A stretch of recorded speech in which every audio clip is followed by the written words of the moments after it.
both of them. I love Frank Miller and this too. Yeah. But I think this is much better than Frank. Thank you so much.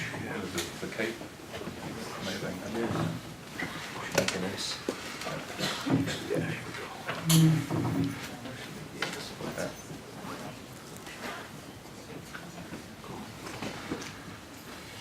Okay, you say when you're ready. I'm ready. You're ready. Do you want something to drink first, maybe?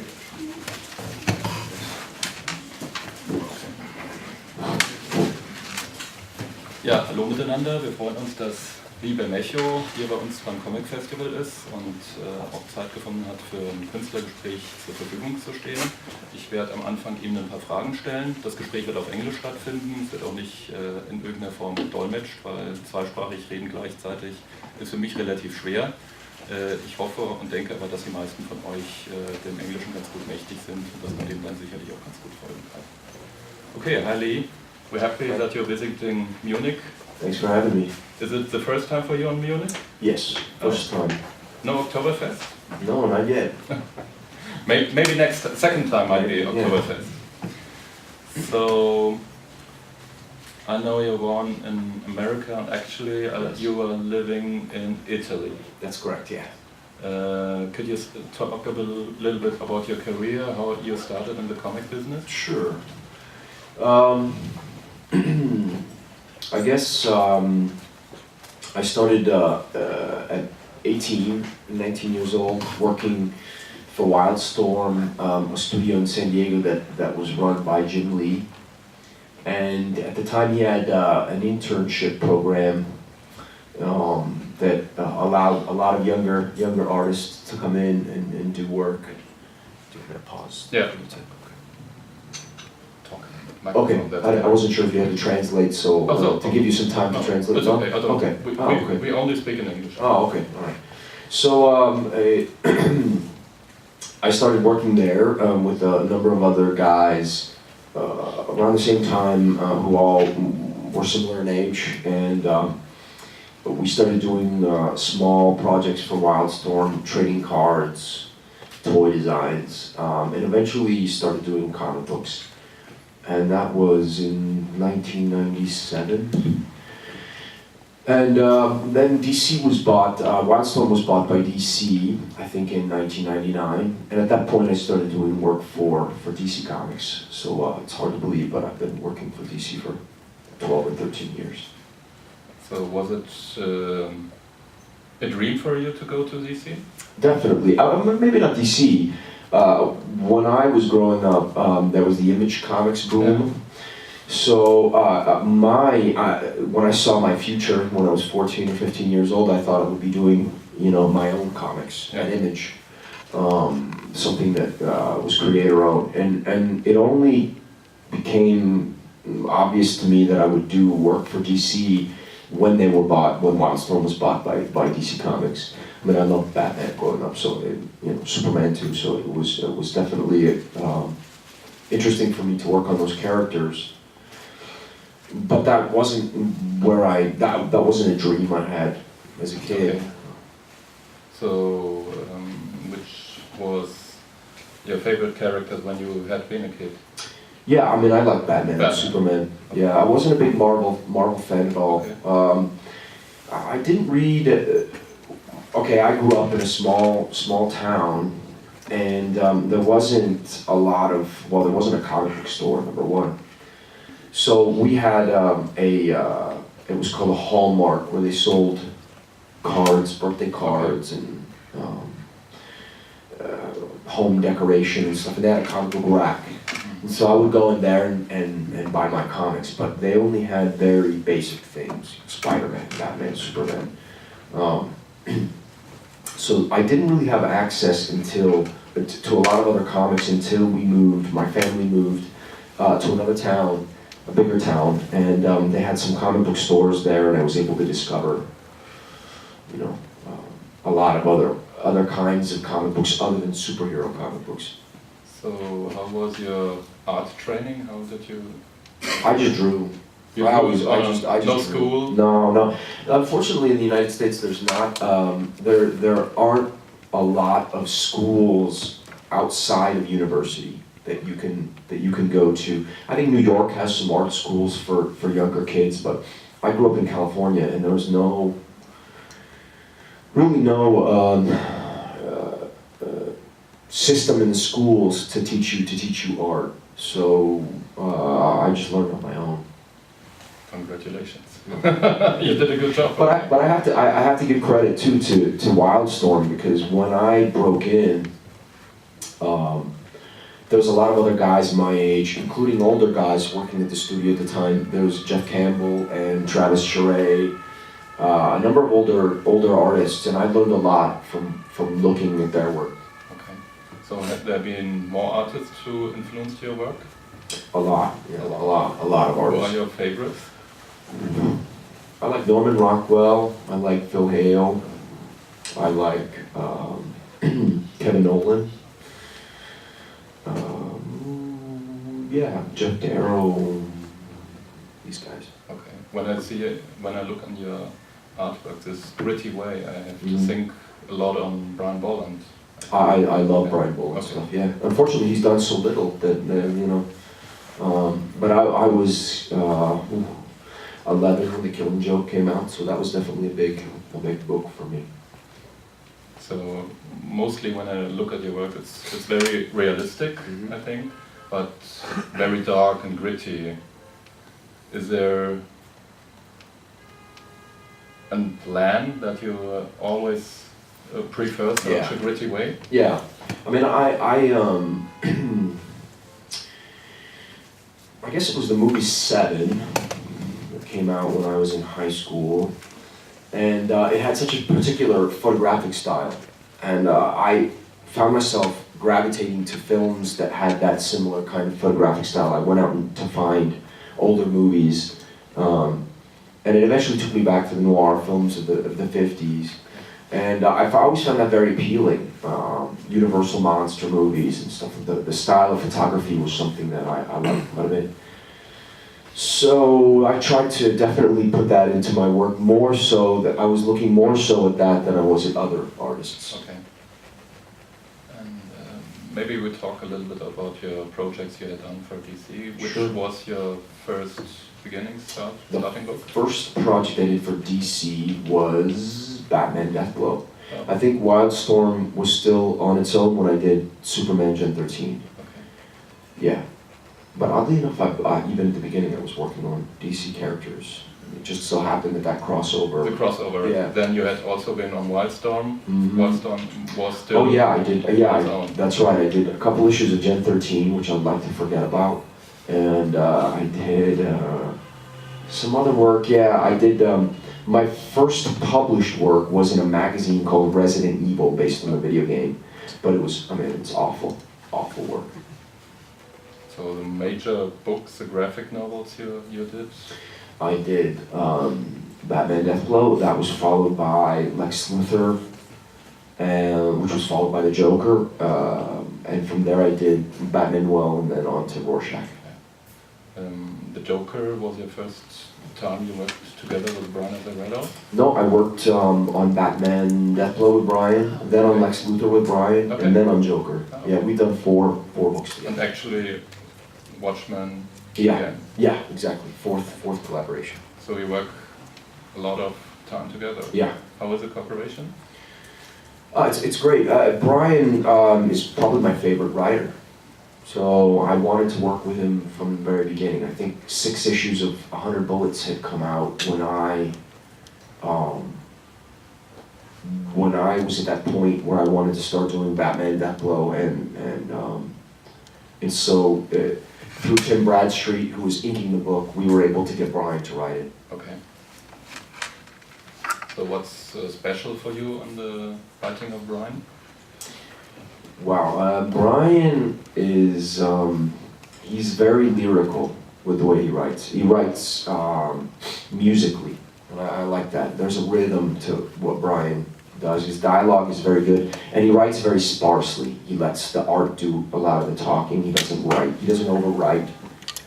So that, I find that very appealing, and I like his sense of humor a lot. So that's what I gravitated towards.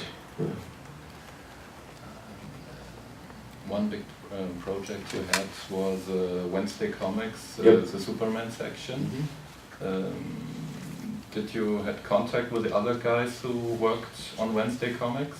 No, I didn't. In fact, the story about Wednesday Comics was John Arcudi was supposed to do that story with Kevin Nolan. Kevin Nolan was supposed to draw it, and for whatever reason he dropped out. And when Mark Chiarello called me to take it over, I wasn't really aware of the whole packaging of everything. And I think a lot of it was done already, because I know I was one of the last guys to turn in their stories. But I didn't really grasp the. I mean, I knew they wanted to do a newspaper format comic book, but I didn't even know who was collaborating. Yeah, I knew only of a couple guys.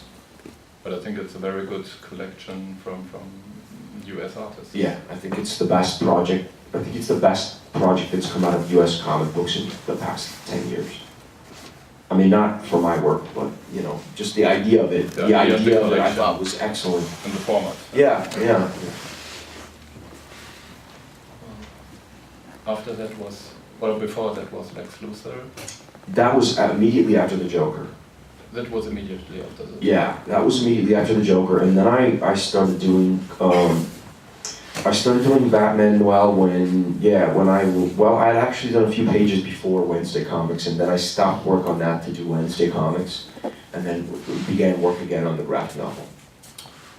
How started it that you wanted to make how was the idea to do a book connecting Charles Dickens with Batman? That happened because at the time there was a French publisher that had come to me asking me to adapt a work of literature. Like I could choose. So I was kind of undecided between doing Conrad's Heart of Darkness or doing The Christmas Carol, because I thought that there was an element of kind of this morose, grotesque element to the book that I liked. That I didn't feel like had ever really been adapted in any form. There's some pretty scary parts of that book. So I wanted to do something pretty dirty and gritty, and at the same time I was trying to write on my own a Batman graphic novel, but it was sort of a semi-follow-up to the Joker, and it all took place in one apartment building with various tenants, and the Joker would have had one of these apartments and would have used it as his hideout. And the main character of Noel, Bob, actually, and his kid were actually characters that I created for this other story, and was going to use the kid as the one who discovered the Joker's hideout, basically. But there were parts of that story that just were never kind of coming together. It was missing elements that I thought were important. It never gelled. And then as I was kind of thinking of the two projects at the same time, it eventually occurred to me that I could mix the two. And that's where the idea came from. So, did you like Charles Dickens' books before that? Yeah, I do, very much.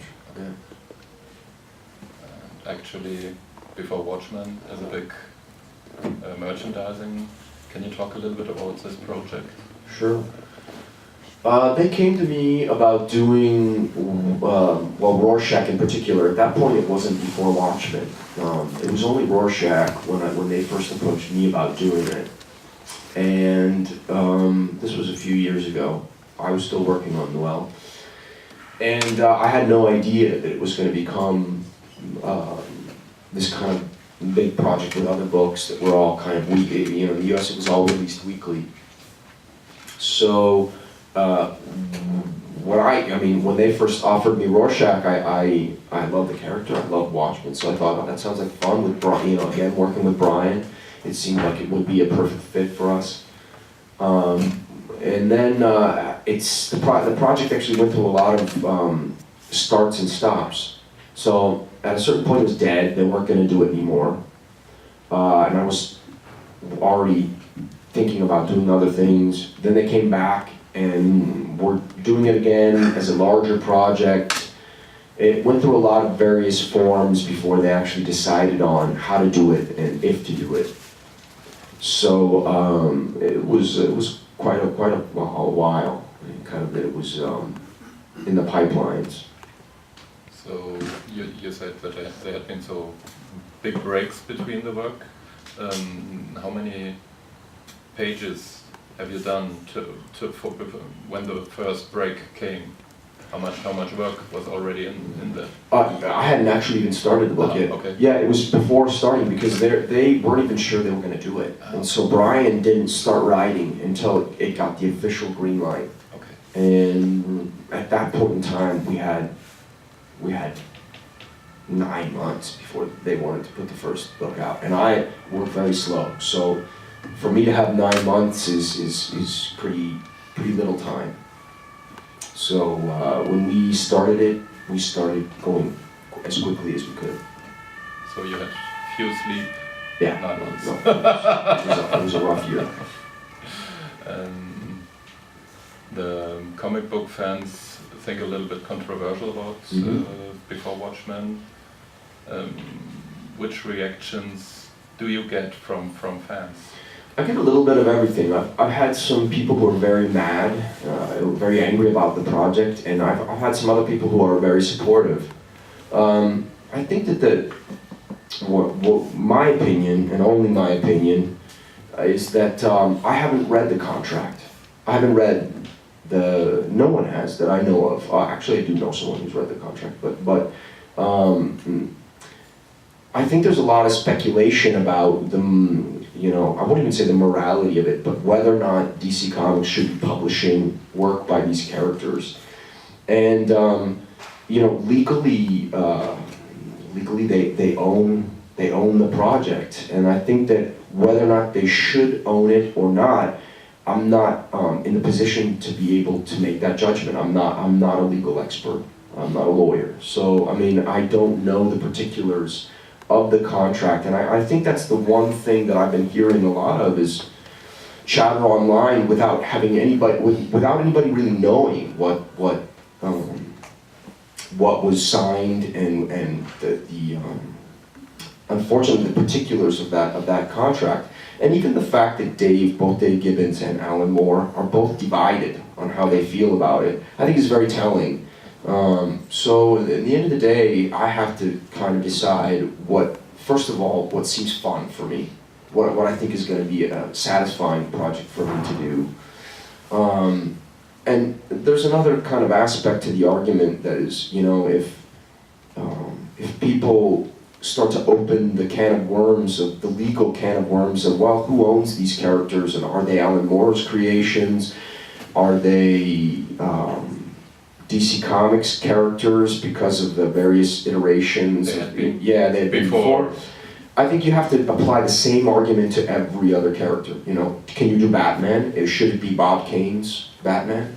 Should anybody be doing Batman? Should anybody be doing Superman? I think it opens up an argument that then gets pretty particular. I mean, at that point, no one would be doing anything. So. At the end of the day, I didn't really think too much about that because again, it's not my job. Yeah, of course. You're the artist. Yeah. You bring it on the paper, but you don't have to discuss the contract. Yeah. Now, I mean, if there was another issue at hand, I think I may have. I've turned down projects before in the past. I haven't worked on certain project with certain creators for personal reasons. Okay. I mean, so I totally understand the people who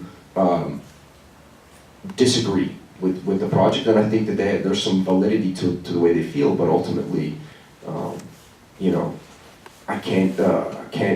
Nobody, I think, can be responsible to hold that weight on their shoulders. Of course. And on the other side, for me, Rorschach is the most fascinating character in Watchmen, maybe one of the most fascinating characters in the whole DC universe. Yeah. So I think it's good to get more stories, more information. Yeah, as a fan, I want to read more. Yeah. As a fan of the book, I look at it like I look at that book very separately from our books too. I look at that book as very much its own thing. So I feel like, you know, if people want to look, if people want to take what we're doing and imagine it, you know, as one kind of solid, cohesive thing, that's great. But even Batman, I mean, you know, is the Killing Joke in continuity? Is it out of continuity? Have they made various, you know? I mean, I think that you can look at it as individual stories if you want, or as one kind of, you know, cohesive book. When you read Watchmen for the first time, how was your reaction? What do you feel about that book? I remember reading Watchmen at about 14 and not fully understanding a lot of the politics of Watchmen, and then rereading it again at 17 and having a little bit more of an idea of what Alan was trying to do. But the thing that I find fascinating about Watchmen is that it's very, very rereadable. It's easy to pick up again, and even if you just read a chapter or two of it, I find it very satisfying. And I find that the more I go on working in comics, my favorite parts of the books change. So maybe my favorite issue when I was younger was the prison issue, you know. But then as I go on, I start to appreciate, you know, some of the other chapters more and more and more. So what is actually your favorite chapter? Oh, it changes all the time. I mean, I think that since I've been reading so much Rorschach stuff for the miniseries, now my favorite stuff is all the other characters. Because I've read so much of the Rorschach stuff that I forgot how great some of those comedian scenes are. You know? Yeah, of course. So, I think every character has its own great points in the Watchmen universe. Yeah. What do you think about the Watchmen movie from Zack Snyder? I liked it. I liked it quite a bit. I thought that there was bits of the book that, you know, would it have been the perfect solution to do a mini-series on TV or something? Yeah, it would have been amazing. But I think that what he tried to do is do the graphic novel and stick very close to the graphic novel. And I think all of his logic is very sound. Yeah. You know, when he talks about why he made decisions of making the characters look a little bit cooler than they look in the original graphic novel, I completely get why he made certain decisions, because they function in a movie world, where maybe as in a comic book world they don't function. So I liked it. I liked it quite a bit. Yeah, I think, like you said, movie is the other medium than comic books. Yeah. But Zack was a guy, of course, who wanted to do the perfect comic book movie for the fans. Yeah. He took the book like a storyboard sometimes. Well, yes. Are you interested in doing maybe some film projects? Yeah. It would depend on the project, but I definitely would like to at some point or another. But there had no contact. Actually. Yeah, there has been some. There has been some. Yeah. So we have to wait and see. Yeah. Okay. Yeah. Might be interesting. Yeah. Okay. Any other questions? You've talked about the legal aspects of Before Watchmen, and you're right. There's probably no, from what I've read, there's probably no way you can tell DC that they aren't in the right to publish it. But what about the ethical aspects? I mean, when the book came out, it was presented by DC and by the creators as a big step forward in creators' rights, because the rights were supposed to revert to Alan Moore and Dave Gibbons at some point. How do you know this?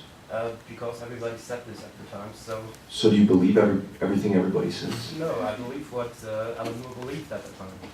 It seems clear to me that he believed he was going to get the rights back.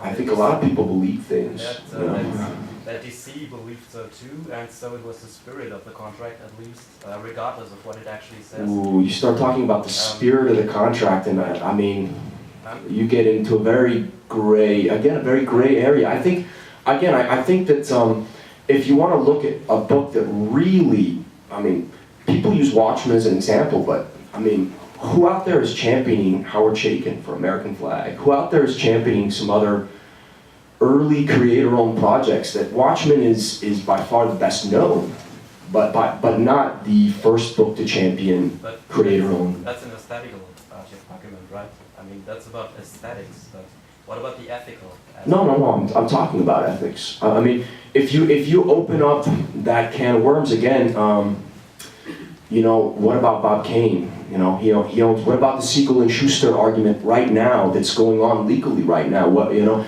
you have to kind of address all those issues, because I don't feel that just because creator rights were changing at that point in time, that you can start there. You should start at the beginning if you really want to make that argument.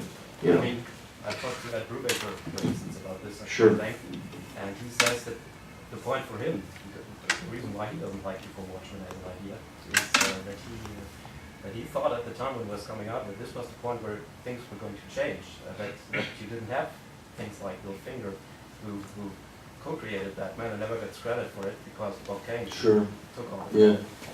Or Jack Kirby. I mean, you know. Kirby. Yeah, I mean, I totally see that side of the argument.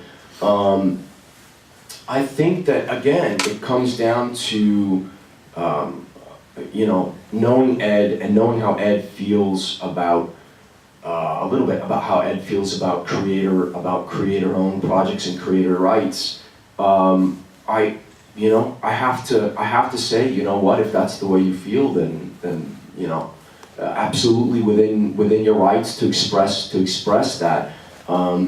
I think I'm a little bit more pragmatic. You know, I think that when it comes down to creator-owned rights, creators' rights in general, until I can actually see a contract, and I read my contracts, so you know I know what I'm getting into when I sign them.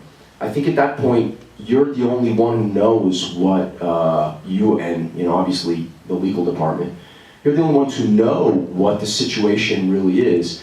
And I agree with Ed that I think things are changing, but I think things have been changing for 25 years. So it's not like now is a different time than 2 years ago or 3 years ago. I mean, there's a very famous comic book that has been turned into a TV show right now, and they're having major disputes over creative involvement and creative rights. So things may be changing, but the more they change, the more they stay the same. And if you decide to work for DC Comics or Marvel Comics, I think at this point there's too much material.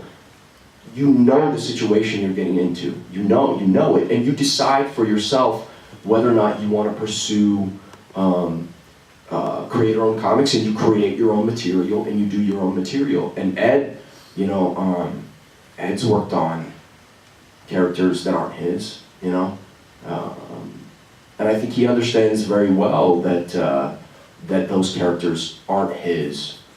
He created the Winter Soldier, right? Did he create Bucky Barnes? Yeah, again. I mean, you know, it's a strange situation. Again, that's the legal aspect. Yeah. I was talking about ethics, so I think that's. Okay, so ethically, what do you think? What do you think the standing is that ethically the characters were technically visually created by Alan Moore and Dave Gibbons based on characters that were pre-existing? They put their stamp on them, and so ethically no one else should do those characters again? Is that what you mean? I'm asking honestly, there's no sarcasm, I'm asking honestly. No, I think Alan Moore and Dave Gibbons created those characters, and so they believed at the time that they were going to get the rights back after a Sure. while. Yeah, Because it looked like Watchmen had never existed, which actually remained in print. Sure. That was the understanding at the time, as I see it. And so ethically, they could expect to get those rights back. Sure. DC honored that understanding until a few years ago. So actually, DC agreed with them, and they stopped agreeing with them. How do you know this? Because I talked to people who know this. And you've seen documents? Again, it's not It legal. is. It's not a legal thing. It is. It's an ethical thing. Yeah, but I think we are Yeah, circled around. again, it's the same point, thing. the Yeah, point I'm getting you at, mentioned this excuse me, point. is, I think you made an ethical decision Yeah, to work we did. on this project. I did, So, absolutely, 100%. So, Yeah. how do you reconcile this with creators' rights in general? I think that you know, when it comes down to me creating something and working with a company, I can't expect to get paid up front and keep all the rights. I mean, that's just not the way. That's not the way things are, and I don't feel that's the way things should be. I think that you should maintain creative control and have the choice, which they do write into their contracts. I mean, you know, if you create something for them, they come to you first to make decisions, and you know, they honor that. So at the end of the day, if you really, really want to maintain control, self-publish. And there you don't have any of these problems. There's no ethical discussion about, you know, that is, afterwards that is your property. But I feel like when I get paid from a company to do a job, and it is very mercenary, it is very mercenary, but I mean, that's the nature of the business that we work in. You enter into a contract with that company. But how would you? Ich glaube, jetzt haben wir das Thema wirklich fast schon Just totgeritten. one last Okay. Sure. Would you agree that there's still room for improvement in terms of creators' rights? Oh, I mean, there's always going to be room for improvement. I think that if there wasn't, we wouldn't be seeing all these legal problems right now with, you know, X, Y, and Z. I mean, there's unfortunately, it really is a very, very gray area because, okay, here, I'll make an example. How would you break down the point at which a creation is more an artist or more writers?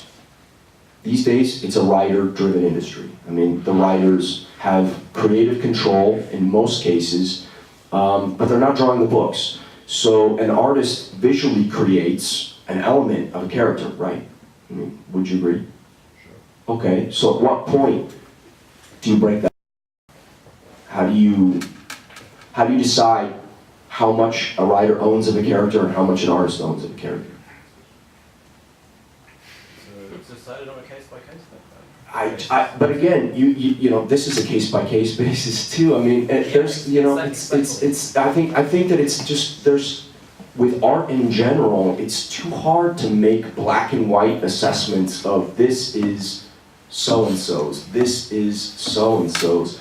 I think that you have a writer who comes up with an idea, but I mean, again, there's many cases where you know. I hear this all the time. I hear Brian Azzarello's Joker. I'm like, well, first of all, it's not Brian Azzarello's Joker. It's Brian Azzarello's interpretation of the Joker. And if you really want to get clear, it's Brian Azzarello and Lee Bermejo's interpretation of the Joker for that particular book. But again, it's one of those things where, at the end of the day, you know, I mean, I can't control the way the information people get with regards to these projects. You know what I mean? Like, I have to do my job, and I choose my jobs on the basis of a gut feeling of whether or not I think it's fun, whether or not I want to do it, whether or not I think I can take working on that for a year, you know what I mean, or 2 years' time. If I sit there and I go, well, should I work on this book because, fuck, I don't know, fucking Ed Brubaker created, you know, this, and I'm not really sure if I should step on those toes, or, you know, if I do that, I mean, you really do wind up just working on your own projects, you know what I mean? Which I'm actually doing right now. So, I mean, at the end of the day, you know, it's really a sticky kind of conversation, and I do honestly see both sides of the argument. I think they both have very, very valid points. I obviously lean on one side. You know. So maybe going back to Brian Azzarello's Joker, or Brian Azzarello and Lee Bermejo's Joker. In this book, you gave the Joker a very special look Yeah. which is very close to the Christopher Nolan movie. But I heard that you did it on the same side, but you weren't influenced on that. Can you talk a little bit about this? Well, yeah, I mean, I started work on the Joker in 2006. So I'd done pretty much, the book was finished by February of 2008. The movie came out in July. I'm not sure when they started filming. I mean, I didn't follow it that closely, but yeah, again, it's just one of those things where, you know, I feel like they probably were having the same influences that I had at the time. You know, they were going for a more realistic interpretation of the character, and me too. Yeah, I mean, a lot of people make that comparison, and will continue to make that comparison. I think that you know, part of it was I mean, when I see the two things, I see two very different things, but it's difficult for me to be objective. But again, you know, going back to what you were talking about before, I mean, that's not my character, you know. So. I mean, but the thing with the scars, yeah. I've never seen before that in the comic books like that, and it's funny that it was really on the same time out. Yeah. The movie and with the comic book. Yeah. Again, I don't know. I mean, it's an odd thing because you know, we're not, as doing the comic books, we're not involved with the movies generally, and it seems like they don't. I mean, I'm sure they're looking at material, but I doubt they saw anything that I was doing at that point in time. I mean, they were also working on the movie at around that same point. I mean, I think Batman Begins came out in 2005, so they were probably starting to write it around the same time we were starting to work. So really one of those things where the two kind of events just kind of converged, and you know, there's something in the zeitgeist, the pop culture zeitgeist at that time. Who knows? You know. But it was perfect timing. It came out at the same time. Sure. I mean, yeah. I wish it'd come out earlier, but. Okay. So the idea with the scars, was it Brian or yours? That was mine. Yeah. That was yours. Yeah. That was mine. So, what was the point of this idea? I had become fascinated by a case, the Black Dahlia case, for the murders in L.A. Looking at crime scene photos and stuff like that, I remember seeing one particular photograph. It was kind of a grainy, black and white photograph of this girl's face with this gashes on the side of the face, and it was just very unsettling. And that's exactly what we wanted to go for with the book. We didn't want to create a Joker that was funny. It's ironic, the fact that he's called the Joker. And we wanted to do something that, you know, the Joker a lot of times is portrayed as kind of a character that people can also like. Not an anti-hero, he's definitely a villain, but you like the Joker. And the movie is a perfect example of that. I mean, Heath Ledger, I think, stole the show. And he's a hero of the second movie. Yeah, and I mean, Brian set out to do something, I know, that was very dirty and filthy, and really kind of sold the point that he is a psychopath. You would not want to root for this character. So he set out to kind of, I feel, make the character a bit, you know, more hateable. And so, thusly, I wanted to give him a look visually that was very unsettling and very, you know,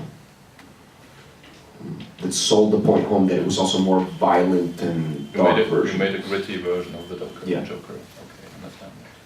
So the next talking panel we have after this year is with Italian artists coming back. That you're not actually living in Italy. Yeah. What happened? How did you move to Italy? Jim Lee in 2003 came out to move his family to Italy for 1 year. And since I was working at Wildstorm with him, he had made the offer to all of us working at the studio, hey, if you want to come live in Italy, travel around Europe a little bit for 3 months with a tourist visa, you can work there as well in the studio that he was setting up. And so I took him up on it, and wound up traveling around a little bit, and then meeting my wife, who's the woman who's now my wife. And so that's why I moved to She's Italian? Yes. Okay. Do you read Italian comic books? Yep. Who are your favorites? I like Massimo Carnevale. He's an illustrator who's done, yeah. I like Nicola Mari. He's done Dylan Dog, Sergio Topi, Milo Manara. I mean, there's a lot of Italian illustrators I like quite a bit. Okay, thank you. Any one last question? Yes. 2, 3. Okay, 3 last questions. Do you want to work as a writer sometime? And if you do so, do you want to create your own comic book? I'm doing it right now. Oh, Yeah. okay. Yes. And it's something you will sell by yourself, not by DC? No, I made the decision to go to DC with it. Ah, Yeah. okay. Yeah.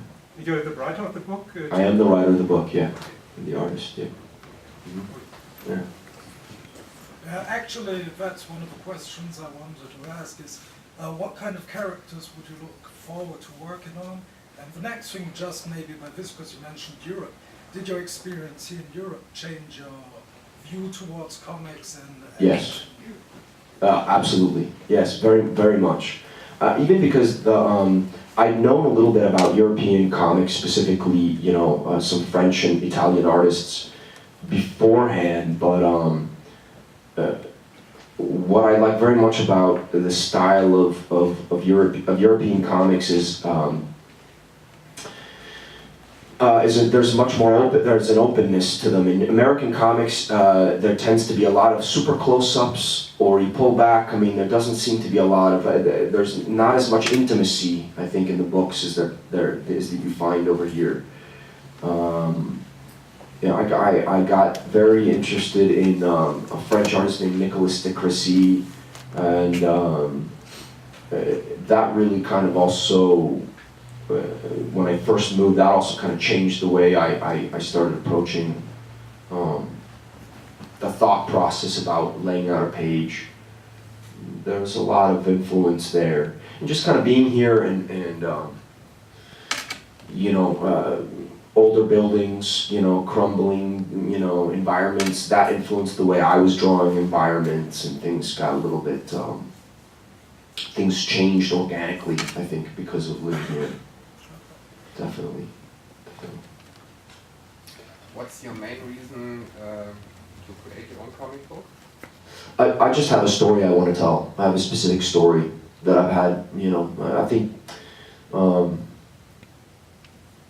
you know, you get to a certain point where, you know, it's all about either working on these company characters and continuing to do so, which I definitely will. I enjoy it.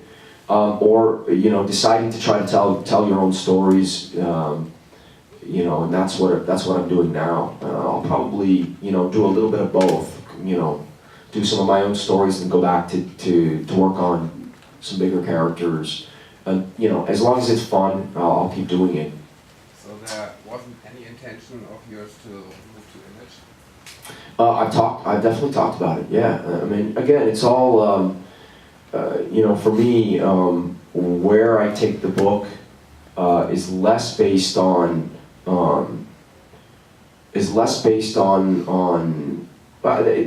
I take it where I'm comfortable with the people I'm going to be working with. And I've always worked with the Vertigo offices. That's since day one. My editor has been a Vertigo editor in DC, and I'm comfortable working with him creatively. And so that's why I'd like to stay. Okay, thank you. Sure. Thank you. So thank you for the talking panel. Thank you. And we watch out what your own creations might be and Okay. what your movie projects might Okay. be. So Okay. thanks for being here. Thank you very much.